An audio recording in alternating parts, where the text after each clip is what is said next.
오늘 국형사에 가셔서 크게 형통하게 됐으면 좋겠어요.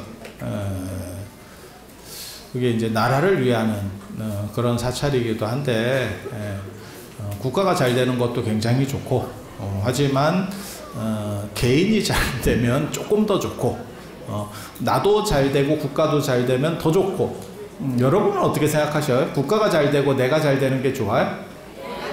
내가 잘 되고 국가가 잘 되는 게 좋을까요? 그게 시대적으로 아마 바뀌었을 거예요. 저희 어렸을 때까지만 하더라도 우리의 소원은 통일, 꿈에도 소원은 통일 이렇게 배웠었는데 지금은 굳이 통일해야 됩니까? 라는 여론조사가 더 크죠. 여러분 자녀분들은 생각이 또 바뀐 거예요. 그래서 제가 그런 얘기 하는데 우리 IMF 맞았을 때 금 모으기 할 때 생각을 해보면 어떻게 해서든지 국가라는 개념이 좀 더 컸었어요. 그래서 내가 조금 이렇게 불편하고 힘들고 그러더라도 나라를 먼저 살려야겠다라는 생각이 있었는데 나중에 유럽에서 그리스가 부도가 날 때를 보면 그리스는 연금을 끝까지 사수하겠다. 자기네들 연금은 사수해야겠다. 국가는 국가가 알아서 해라. 이렇게 나오는 걸 보고 쟤네는 좀 우리랑 다르다 라는 생각을 했는데 지금 얼마 전에 연금 이렇게 조정안이 나왔는데 그렇게 보면 그리스랑 비슷한 결과가 나왔습니다. 우리나라도 그 여러분이 선택하셨던 결과예요.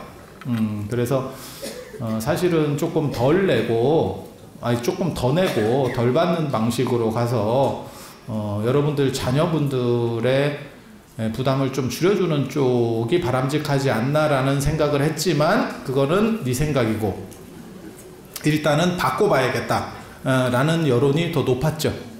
그래서 그런 쪽으로 연금 개혁이 개선이 됐어요. 그래서 그런 걸 보면 세상이 이렇게 바뀌고 있구나 라는 거를 알 수 있는 좀 재밌는 대목이 아닌가 싶습니다. 그래서 국가와 개인 중에서 어디를 우선으로 할 거냐에 대한 생각들이 좀 많이 바뀌고 있는 그런 현실이고 여러분들도 사실 많이 바뀌었어요. 어떤 게 옳다라고 말씀드릴 수는 없어요. 그런데 사람이 개인의 행복 추구라고 하는 게 기본적으로 존재하는 거니까 그리고 그 개인의 행복 추구와 관련해서 월정사에 영험한 것들이 사실은 이 오대산 안에 여러 가지가 있습니다. 그 중에 이제 가장 대표적인 게 제가 생각하기로는 적광전 터와 관련된 부분, 적광전 자리가 명당이라더라. 그렇게 해서 명당은 에너지를 확대시켜 주기 때문에 그러니까 명당이라고 하는 거는 어떻게 보면 증폭기를 설치한다라고 보시면 돼요. 그래서 여러분들이 어떤 생각들을 가지고 있으면 거기서 에너지를 증폭시켜서 조금 더 잘 될 수 있도록 그렇게 만들어주는 그런 데라고 보시면 됩니다.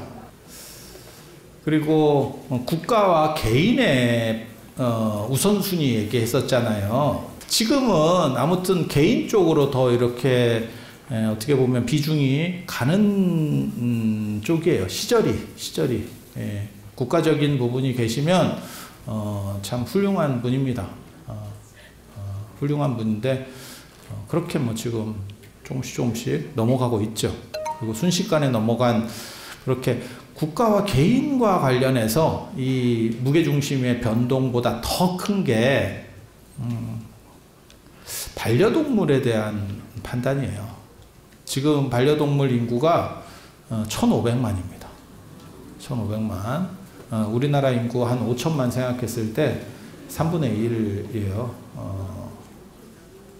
그 진기하지. 저희 어렸을 때만 해도 개나 이런 동물들이 가축 개념이 좀 더 강했어요. 그래서 제가 전에 그런 말씀 드렸었는데 개가 가축 개념에 우리나라는 존재했었기 때문에 실제로 개 이름이 없었다. 우리는 개 이름이 백구, 하얀 마음 백구 들어봤지? 누렁이, 황구, 검둥이, 검둥개, 바둑이 이런 거거든요. 이건 이름이 아닙니다. 누렁이는 노랗다라는 얘기고 백구는 흰 개라는 뜻이에요. 그러니까 어떻게 보면 종류 구분이에요. 종류 구분. 검둥이는 검은 개, 바둑이는 흑과 백의 바둑판 같이 생긴 애. 바둑이. 그러니까 이름이 아니야. 그리고 그건 누구나 쓸 수 있는 거야. 그리고 우리에게 드디어 들어온 개 이름이 뽀삐, 해피 이런 애들. 외국 이름이라니까. 메리, 쫑, 해피, 뽀삐 이렇게. 그 얘기는 뭐냐? 우리 전통적인 개 이름이 아니고 전부 외국 이름이구나. 이 뜻은 바꿔 말하면 우리에게는 개 이름이 없었구나. 특수한 경우는 개 이름이 남아있는 경우도 있습니다. 하지만 일반적으로 개 이름은 없습니다. 특수한 경우 중에서 가장 대표적인 게 나중에 이제 얘기할 김지장 스님, 김교각 스님이라고 하는 김지장 스님이 중국에 데려갔다라고 하는 선청 뭐 이런 개, 선청, 제첨 이렇게 나오거든요. 근데 일반적으로는 개 이름 붙여서 안 했었어요. 그러니까 우리가 얼룩소, 뭐 검정소, 아니면 칙소, 황소 이런 식 개념이 개의 명칭이었던 거예요. 그 얘기는 가축 구분으로 됐었다는 뜻은 거를 알 수 있어요. 어떻게 보면 불과 한두 세대 만에 이렇게까지 많이 바뀌었죠. 지금은 개 때리다가 이웃집에 신고당하면 잡혀가요. 진짜 그런 시절이 됐어요. 그래서 개라고 하는 게 거의 사람 반쪽 정도의 역할을 하는, 그리고 많은 사람들에게 어떻게 보면 의지가 되죠. 그러니까 사람이 사람과는 안 살고 개랑 산다. 그래서 개에 대한 비중, 어떻게 보면 반려동물에 대한 비중들이 계속 커지고 있어요. 그런데 그 반려동물과 관련해서 가장 먼저 어떻게 보면 한국 불교 안에서 주목한 게 접니다. 제가 시류에 굉장히 밝잖아. 그렇게 해서 그 반려동물을 가장 먼저 이렇게 좀 끌어들였던 거는 불교다. 그리고 불교는 윤회론을 믿기 때문에 본질적으로 동물하고 인간의 본질이 같아요. 그래서 대화한다는 개념이 생기는 거고, 그래서 전에 제가 그런 말씀 드렸잖아요. 이솝우화에 보면 동물과 인간이 대화한다는 개념이 나오는데 그것은 사실은 인도적 사고다. 본질에서는 같은 거야. 단지 걔는 말을 할 수 있느냐 못하느냐의 지금 현상적 차이만 존재하는 거예요. 그래서 불교적인 관점에서는 개나 사람이나 그 본질은 똑같아요. 그 개와 관련해서 어떻게 보면 한국 불교 사상 가장 특이한 게 요 오대산에 있는 개부도 이야기입니다. 깨달음을 얻은 어떤 개에 대한 이야기. 그 최씨성을 가진 사람이 불교적으로 이렇게 열심히 잘 살았대. 근데 이 사람의 어떻게 보면 소망이 스님이 아니고 그냥 제가인으로 산 거예요. 불교적으로 잘 열심히 살았는데 자기가 성지순례나 이런 데를 구경을 하고 싶었대. 그러니까 한비야가 되고 싶었던 거야. 나는 여기저기를 쏘다녀보고 싶어. 그런데 그것도 그냥 의미 없는 데가 아니고 의미 있는 데, 그러니까 성지순례죠. 이런 데를 다녀보고 싶었대. 관암전서라고 하는 데 나오는 건데, 홍경모라는 사람, 순조 때 사람이에요. 순조가 맨 마지막 고종 아들 순조 아니고 정조 다음에, 정조 아들 순조 하면 또 생각나는 게 있잖아요. 여러분들 배운 지 너무 오래돼서 기억이 안 나시겠지만 순조 다음에 이제 세도정치, 안동 김씨의 세도정치가 시작이 되죠. 그 순조 때. 그래서 그런 내용들이 있는데 그 양반이 여기 강원도 관찰사 같은 걸 했어요. 나중에 이조판서까지 올라가더라고요. 근데 강원도 쪽에서 자기가 부임을 했었기 때문에 이 동네 이야기를 들었는가 봐. 그래서 오대산에 개를 모시는, 개를 추모하는 부도, 큰 스님들에게, 큰 스님 돌아가시고 나면 부도 만드는 그 부도가 있었대. 그래서 그 이야기를 기록을 하고 있는 거예요. 그래서 이 최씨성을 가진 사람이 절에서 열심히 잘 살았는데, 제가인으로 절을 많이 다니면서 이렇게 잘 살았는데 그렇게 돌아다니는 게 꿈이었대. 근데 여기서 굉장히 중요한 대목이 나옵니다. 그래서 개가 됐대.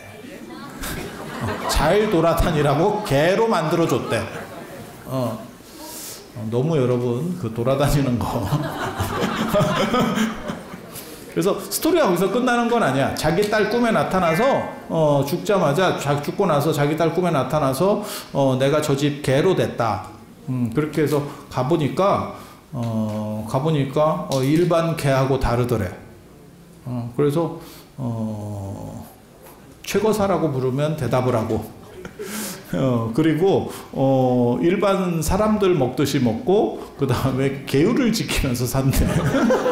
그거 되게 재밌어. 그래서 그 개가 스님을 따라서 백두산도 가고 금강산도 가고 이렇게 성지순례를 다니다가 결국 오대산에서 죽었대. 그래서 그 개가 워낙 특이하고 희한한 짓을 자꾸 했어서 뭔가 좀 다른 좀 약간 영이한 뭔가가 있는갑다 이렇게 해서 오대산 스님들이 화장을 해줬더니 사리가 10과가 나와서 개부도를 모셨대. 내가 나중에 부도전에 가서 그 개부도를 한번 확인해 봐야겠다 나 그 생각했거든. 개부도 계속 존재하고 있나. 그래서 요 개부도랑 관련해서 굉장히 재밌는 이야기예요. 이거는 개를 사람처럼 생각을 했었던 옛사람의 이야기. 그래서 개로서 어떻게 보면 수행을 해서 깨달음을 어느 정도까지는 얻었다. 그게 스토리의 이야기예요. 그래서 그 개와 관련된 첫 번째 이야기가 그거고, 또 하나의 이야기는 아까 그 김지장 스님, 김경학 스님이 개를 데리고 가거든요. 반려동물로 개를 데리고 가서, 지금도 그래서 중국 지장보살도에는 전부 개가 같이 나옵니다. 개가 같이 나와요.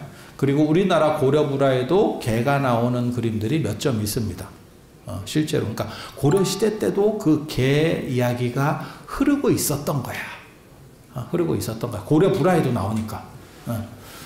그런데 그 김지장 스님이 이 오대산에서 수행을 했었던 효명, 성덕왕 아들이라는 썰이 있어요. 그래서 어떻게 보면 개 성지가 오대산이 아닌가. 아무튼 개랑 관련해서 생각보다 많은, 그렇게 그러니까는 슬퍼하고 힘들어하는 분들이 많이 있어요. 그래서 정당하게 어떻게 천도해주고 위로해줄 부분들이 필요하다는 생각을 해요. 천도를 3등분을 해서 반려동물 천도를 한 종류를 하고, 그 다음에 여러분 조상 천도를 하고, 그 다음에 영유아 사망과 관련해서 천도를 할까 싶어요. 그리고 불교의 천도는 가장 특징적인 게 뭐냐면 꼭 나랑 혈연 관계가 아니어도 돼. 이게 참. 그리고 밑에도 올려줄 수 있어요. 유교는 밑에는 못 올려. 내가 내 자식의 재주가 될 수는 없어요.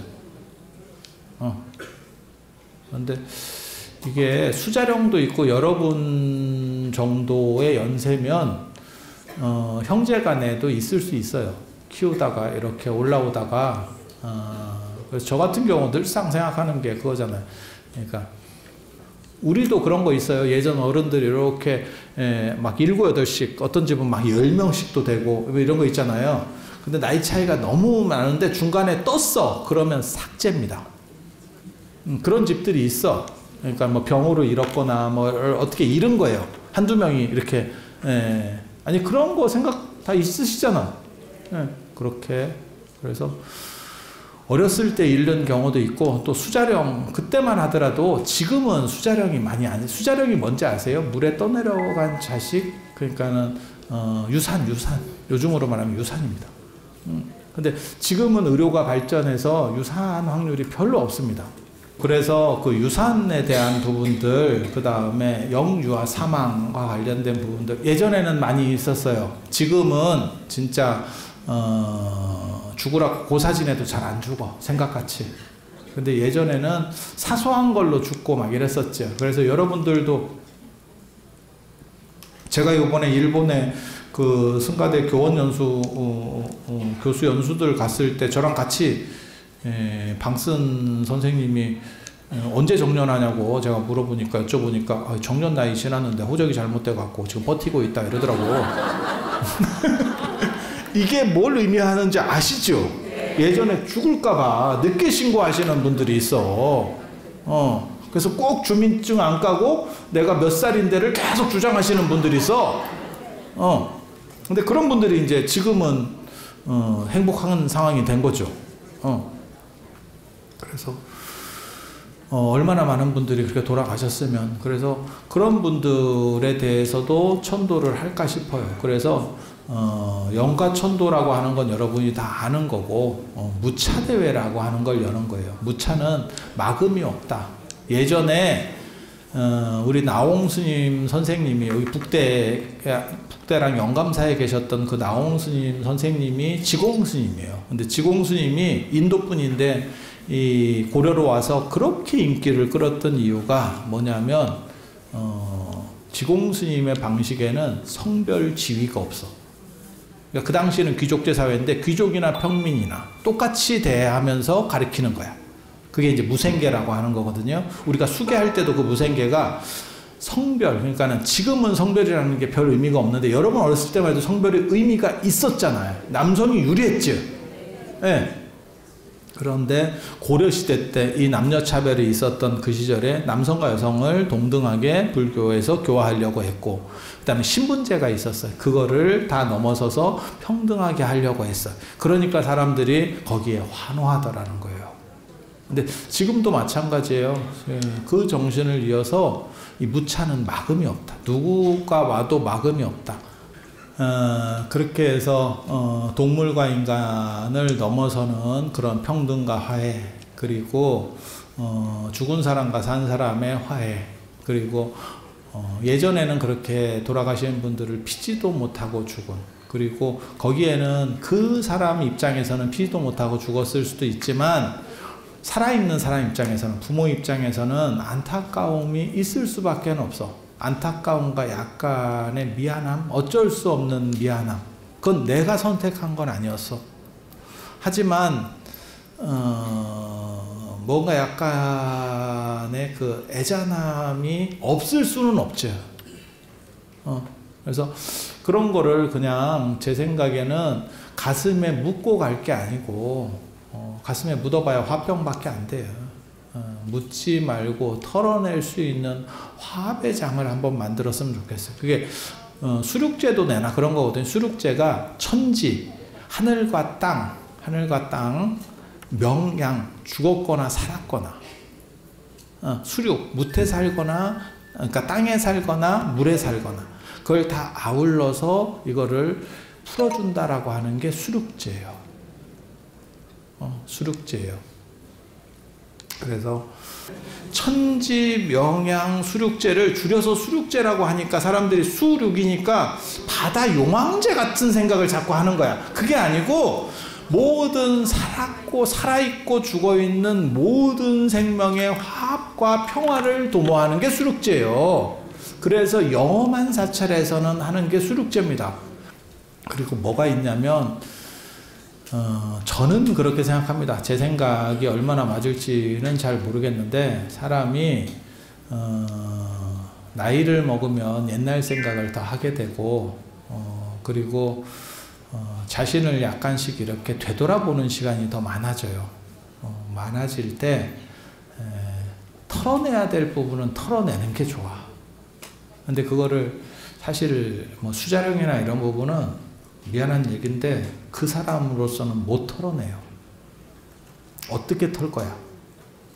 그 당사자로서는 어떻게 털 거야? 그래서 그거를 털 수 있는 방안을 만들어서 조금 털고 행복하게 갈 수 있으면 이라는 생각을 해요. 그래서 위에 어른들도 좀 털고 아래도 좀 털고, 그래서 어떻게 할 생각이냐면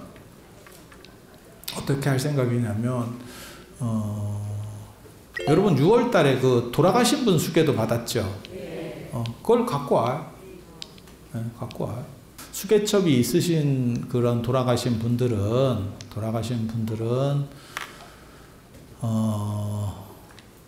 수개첩이 필요가 없잖아. 그래서 차거리 금강저하고 호마목을 줄 거예요. 그래서 그 돌아가신 분 이름을 써서 다 살라드릴 겁니다. 살라드릴 겁니다. 그리고 나는 수개첩이나 이런 게 없어요. 그러면 수개첩하고 호마목을 드릴 거예요. 수개첩하고 호마목을 드릴 거예요. 그리고 그거 물어보는 사람이 있더라. 수자령이 나는 하나가 아니고 셋이에요. 뭐 넷이에요. 진짜 슬픈 분이에요. 그냥 유산됐어도 슬픈 거고, 정부 시책 때문에 셋, 넷을 유산시켰다면 진짜 힘든 거예요. 한 방에 다 안 됩니다. 수자령 1, 2 넘버링 해야 돼요. 넘버링 해야 돼요. 방법이 없어. 왜냐면 이름이 없어. 아직 태어나기 전이라서. 그러니까 이름이 있으면 이름을 쓰면 되는데 이름이 없어. 난 잘 기억이 안 나요. 어쩔 수 없고요. 어쩔 수 없고요. 그래서 이름을 쓰셔서 그 수개첩에다가 만들어 두시면 그걸 위패로 쓸 거예요. 그래서 돌아가신 분을 부처님하고 조금이라도 인연을 만들어서 그렇게 수개첩에 이름을 쓰고, 그 다음에 호마목에 기원을 써서 다 살라서 천도시켜 드리는 방식을 쓸 겁니다. 그래서 자, 두 가지 말씀을 드릴게요. 자, 나는 영가 이미 개첩을 갖고 있어요. 계속 물어보는 것 중에 하나가 그거예요. 개첩 어떻게 합니까? 정확하게 말하면 내 거는 내가 죽을 때까지 모았다가 관에 넣어서 한꺼번에 태우는 겁니다. 그래서 그게 나중에 염라대왕한테 갔을 때 변증하는 카드로, 제가 전에 그런 거 제 밴드에 올려드렸었는데, 손발톱도 옛날 양반들은 평생 깎은 거를 안 태우고 다 모아서 그렇게 관에서 그런 게 유물들이 다 와요. 왼쪽 손, 오른쪽 손, 왼쪽 발, 오른쪽 발 이렇게 해서 주머니가 나온다니까. 평생 깎은 거를 다 모은 거예요. 평생. 그리고 제가 그런 얘기 하잖아요. 여러분 어렸을 때 잘 보셨으면 연세 드신 분들 중에서 머리카락이나 이런 거를 다 모으는 분들이 있었다니까. 모은다니까. 깡통 같은 데다가. 지금같이 그냥 청소기로 찡 땡기고 이렇게 하는 게 아니고, 그러던 시절이 있었어요. 그래서 다 그런 건 모아서 태워가는 거고, 돌아가신 어른 거는 쓸 데가 없잖아요. 그러면 이렇게 태우는 겁니다. 이렇게 모아서 태워드리는 거예요. 그래서 9월에 어른 거 내가 갖고 있어. 그러면 호마목만 하시면 돼. 그 다음에 나는 돌아가신 분이나 영가나, 그러니까 수자령이나 뭐 반려동물이나 위패가 없어요. 이러면 개첩하고 호마목을 드릴 거예요. 그래서 동물과 인간, 그 다음에 태어난 분과 태어나지 못하고 돌아가신 분까지 아울러서. 그리고 이 얘기 잠깐만 해도 되는지 모르겠는데, 예전 분들은 그렇게 생각했어요. 이게 천인가몽설이라고 하는 건데, 사람들이 기운이 막혀 있으면, 사람의 기운이 막혀 있으면 자연의 기운도 막힌대요. 그 가장 대표적인 게 입시한파라고 하는 겁니다. 사람들이 쫄여 있기 때문에 쫄여 있는 것들이 하늘에서 작용하면 추위로 된대. 그 입시한파를 이제 정부에서 한 방에 없앴죠. 앞으로 쭉 당기면서 한 방에 없앴는데, 수능을 여름에 보면 좀 더 좋겠다. 그럼 여름이 좀 기온도 내려가고. 근데 예전에는 어떻게 생각했냐면, 조선시대까지는 어떻게 생각했냐면, 이거는 그들이 그렇게 생각한 걸 얘기하는 거예요. 그것이 과학적이다 어쩌다가 아니고, 많은 사람들이 원한이 많으면 그것이 잘 안 풀어져서 우리 사는 사람들에게도 악영향을 준대. 그러니까 장화홍련 같은 놈들이 많으면 기운이 찝찝해진대. 그래서 국가가 수륙제를 한 거예요. 그래서 국행 수륙제라고 하는 거예요. 국가 주도로. 왜? 그거를 풀어줘야 풀어줘야 그 대응점인 인간계도 편하다라고 생각을 하는 거예요. 그래서 여러분들이 마음에 1차적으로는 마음에 짐을 덜고 돌아가신 분들이나 태어나다가 힘들게 되신 분들에게도 무언가 조금이라도 공덕이나 가품을 줄 수 있고 그걸 통해서 전체가 화합될 수 있으면 그거야말로 가장 좋은 방식들이 아닌가 싶어요. 그래서 많은 분들이 동참하는 그러한 화합의 장, 이거를 해원이라고 하는데, 해원, 원을 푼다. 원을 풀면 그 다음에 어떻게 되는지 아세요? 그러면 인과가 사라지기 때문에 사라집니다. 장화홍련 맨 마지막 보시면 빠이빠이 하고 가죠. 그런 식으로 그래서 여러분들의 아픔을 헤집으려고 하는 게 아니고 혼자만 가지고 있었던 아픔을 차라리 발로 해서 자자가 원래는 발로인데 포살 말고 자자라는 게 있는데 자기가 잘못한 거를 차라리 그냥 발로 하고 드러내서 그냥 퉁쳐버리는 거거든요. 양명항 쪽으로 승화시켜서 여러분들에게 그건 여러분들의 잘못은 아니에요.